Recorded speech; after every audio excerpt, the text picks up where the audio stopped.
It's Friday, the 27th of November.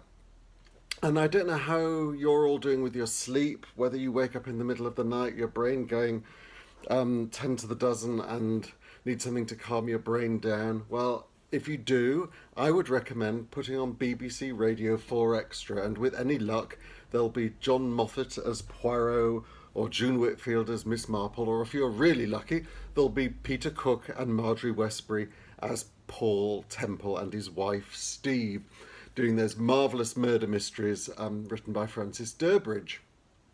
And that was the theme music, written by Vivian Ellis. Vivian Ellis, of course, we know as the composer of Spread a Little Happiness and the musicals Mr. Cinders and Bless the Bride. But that piece of music isn't called Paul Temple, it's called Coronation Scott, written for the coronation of George VI in 1937. Then later in the 40s it became the theme music for Paul Temple. So I was wondering what to follow that with, and I thought, well, we could have various theme musics to do with detectives and things, but I've decided to go down the obvious route and pursue some trains. Nothing from my favourite musical on the 20th, well, one of my favourite musicals on the 20th century, which is set aboard a train. And you'll excuse me, we've just got a cat climbing in the piano. That's not very helpful, Betty. Don't get in the piano. And yes, we'll have 3 songs, 2 of which I think you'll probably know, and we'll meet at the end. So yeah, all aboard.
Here she comes round in the bend. You'll be cozy in a cottage small, the kind they always build beside a waterfall.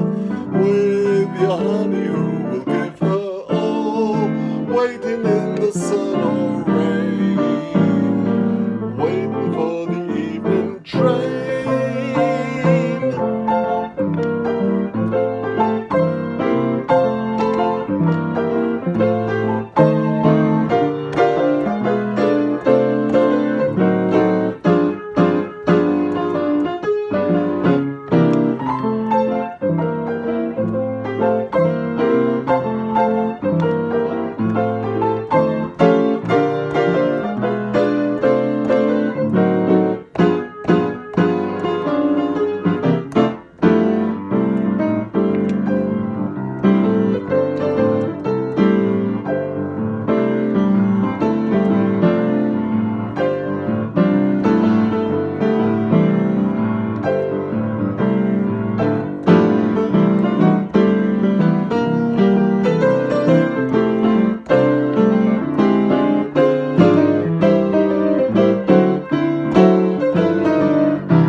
you doing with our little train medley? We did, of course, have two huge hits from my favourite composer of the year, Harry Warren. We had On the Atchison, Topeka and the Santa Fe to begin with, lyrics by Johnny Mercer from the 1946 MGM movie The Harvey Girls, which won the Oscar for Best Song. And then at the end there, of course, we had Chattanooga Choo-Choo, lyric by Matt Gordon, music by Harry Warren from the 1941 movie Sun Valley Serenade with Sonia Heaney ice skating around, much to Anne Reid's delight. And that was the first song to ever receive a gold record for selling over 1 million discs, Chattanooga Choo-Choo. And then the song you might not have known in the middle, I'll Be Waiting for the Evening Train. It's a delightful song from a very nice score by Arthur Schwartz and Howard Dietz. Howard Dietz we met the other day doing the Dickie Bird song, but that was one of Mary Martin's last musicals, Jenny, in 1963. I think the book was a bit weak, probably, but there's some lovely songs and the album sounds great. A word of warning. So Jenny was about a silent movie star. Now, we've already met recently Goldilocks, about a silent movie star, and the book didn't work at all. And I'm sure some of you will remember The Biograph Girl, the David Henniker musical in Britain, which got some nice reviews, but which closed very early. And everyone remembers Mac and Mabel. Nobody remembers Chaplin. If someone comes to you and says, I've got a wonderful idea for a musical, it's set during the silent movies, I want you to invest, hang on to your money.